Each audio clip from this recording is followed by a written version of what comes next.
Saat bencana terjadi, media sosial dipenuhi dengan ajakan open donasi. Banyak orang langsung berdonasi, tanpa mengetahui siapa penggalangnya dan kemana arah uang itu disalurkan.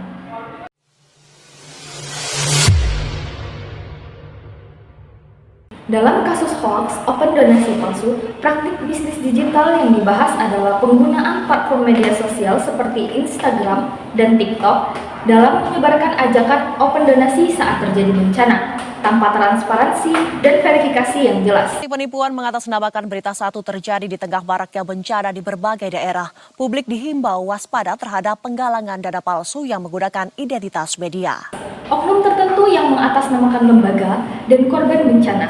Namun, justru dana malah masuk ke rekening pribadi. Pihak yang terdampak adalah masyarakat seperti donatur, korban bencana alam yang tidak menerima bantuan, serta lembaga resmi yang namanya dicatut dan disalahgunakan. Dalam sisi etika bisnis, praktik ini tidaklah etis, karena menyesatkan informasi, memanfaatkan empati publik, dan juga merusak kepercayaan masyarakat terhadap donasi digital. Dalam perspektif analisis etika bisnis digital, praktik kasus hoaks link donasi palsu melanggar beberapa prinsip utama. Yang pertama, prinsip transparansi. Tidak adanya kejelasan pengelola, tujuan dana, maupun laporan penggunaan. Yang kedua, prinsip tanggung jawab. Pelaku penggalangan dana tidak bertanggung jawab atas kepercayaan publik yang diberikan. Yang ketiga, prinsip non-eksploitasi. Empati dan solidaritas masyarakat dieksploitasi demi kepentingan pribadi. Pelanggaran terhadap prinsip-prinsip ini berdampak pada menurunnya kepercayaan publik yang merupakan fondasi utama keberlanjutan praktik bisnis dan sosial di ruang digital.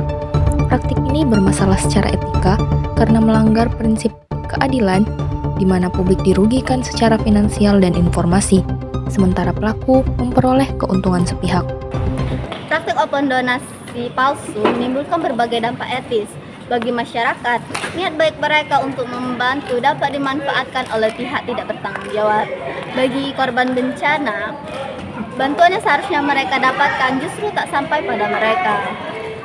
Dalam jangka pendeknya, donatur mengalami krisis finansial dan masyarakat menjadi bingung antara membedakan mana donasi resmi dan mana donasi palsu.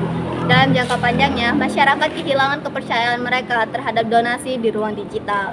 Hal ini juga berdampak pada negara, karena penanganan bencana menjadi sulit dan menurunnya kepercayaan publik. Akibatnya, respon terhadap bantuan darurat menjadi tidak efisien. Berdasarkan analisis etika bisnis digital, penyebaran open donasi tanpa verifikasi yang memadai dapat dinilai sebagai praktis yang tidak etis, karena mengeksploitasi empati publik dan berpotensi merugikan kepentingan sosial yang lebih luas. Sementara itu, sebagai pengguna, masyarakat diharapkan lebih kritis dan tidak terburu-buru dalam menyalurkan donasi melalui ruang digital. Sebagai masyarakat, langkah paling aman sebelum berdonasi secara digital adalah memastikan sumber donasi berasal dari saluran resmi. Disarankan untuk mencari dan mengakses situs web atau kanal komunitas resmi milik lembaga kemanusiaan. Oleh karena itu, platform digital seharusnya meningkatkan sistem verifikasi dan memberikan penanda yang jelas pada donasi resmi. Negara juga perlu memperkuat regulasi serta literasi digital masyarakat.